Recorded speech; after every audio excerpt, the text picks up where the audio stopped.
രാഷ്ട്രീയത്തിലെ കുടുംബവാഴ്ചയെക്കുറിച്ച് പറയുമ്പോൾ ആദ്യം പറയുന്നത് നെഹ്റു കുടുംബത്തെക്കുറിച്ചാണ്. മോത്തിലാൽ നെഹ്റുവിൽ നിന്ന് തുടങ്ങിയ കുടുംബരാഷ്ട്രീയം ജവഹർലാൽ നെഹ്റുവും മകൾ ഇന്ദിരാഗാന്ധിയും കടന്ന് രാഹുലിലും പ്രിയങ്കയിലും എത്തി നിൽക്കുന്നു. കുടുംബരാഷ്ട്രീയത്തെക്കുറിച്ച് പറയുമ്പോഴും ഒരു കാര്യവും കാണാതിരുന്നുകൂടാ. തകർച്ചയുടെ പടുകുടിയിൽ നിന്ന് കോൺഗ്രസിനെ രക്ഷപ്പെടുത്തിയത് സോണിയാഗാന്ധിയാണ്. രാഷ്ട്രീയത്തിൽ നിന്ന് അകന്നു നിന്ന സോണിയ സമ്മർദ്ദത്തിനൊടുവിലാണ് രാഷ്ട്രീയത്തിൽ പ്രവേശിച്ചത്. അതിന് ഫലമുണ്ടായി. 2 തവണ കോൺഗ്രസിൻ്റെ നേതൃത്വത്തിൽ സർക്കാർ കേന്ദ്രത്തിൽ അധികാരത്തിൽ വന്നു. പിന്നീട് സോണിയയുടെ മക്കളായ രാഹുലും പ്രിയങ്കയും രാഷ്ട്രീയത്തിലെത്തി. ഇരുവരുടെയും പ്രത്യേകത എന്താണെന്നറിയാമോ? സമകാലിക രാഷ്ട്രീയക്കാരിൽ നിന്ന് ഏറെ വ്യത്യസ്തരാണ് ഇരുവരും. രാഷ്ട്രീയത്തിൻ്റെ ആധുനിക മുഖം എന്ന് വേണമെങ്കിൽ പറയാം.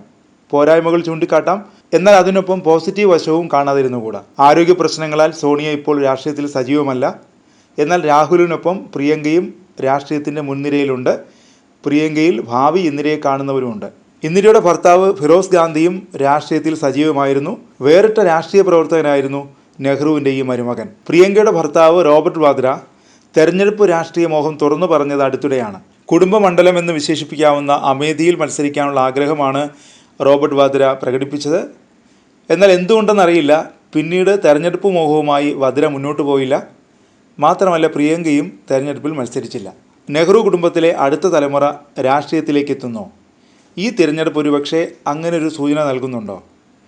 പ്രിയങ്കയുടെ മക്കളായ റൈഹാൻ രാജീവ് വാദ്രയും മിരായയുമാണ് ഇക്കഴിഞ്ഞ 6ാം ഘട്ട തെരഞ്ഞെടുപ്പിലെ താരങ്ങൾ. എല്ലാവരും വോട്ട് ചെയ്യണമെന്ന് പ്രിയങ്കയുടെ മക്കൾ പറയുന്ന വീഡിയോ ഏറെ ശ്രദ്ധിക്കപ്പെട്ടു. അതിനിടെയാണ് പ്രിയങ്കയുടെ മകൻ 23-കാരൻ റൈഹാൻ രാഷ്ട്രീയത്തിൽ പ്രവേശിക്കുന്നു എന്ന ഊഹാപോഹം സജീവമായത്. അതിനുള്ള സാധ്യത തള്ളിക്കളയാനാവില്ല.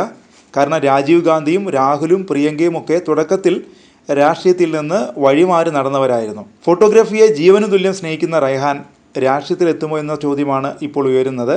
റൈഹാൻ്റെ ഫോട്ടോ എക്സിബിഷനുകളെല്ലാം ഏറെ ശ്രദ്ധിക്കപ്പെട്ടിരുന്നു. ജീവിതത്തിൽ സ്വന്തം വഴി കണ്ടെത്തിയ മകനെക്കുറിച്ച് പ്രിയങ്ക ഗാന്ധി അഭിമാനത്തോടെ സംസാരിച്ചിട്ടുമുണ്ട്. ഏത് വഴിയിലൂടെ സഞ്ചരിച്ചാലും ഒടുവിൽ രാഷ്ട്രീയത്തിൻ്റെ തട്ടകത്തിലെത്തുന്നതാണ് ഗാന്ധി കുടുംബത്തിൻ്റെ രീതി. റൈഹാനും അങ്ങനെ തന്നെയാവും. കാത്തിരിക്കുക തന്നെ.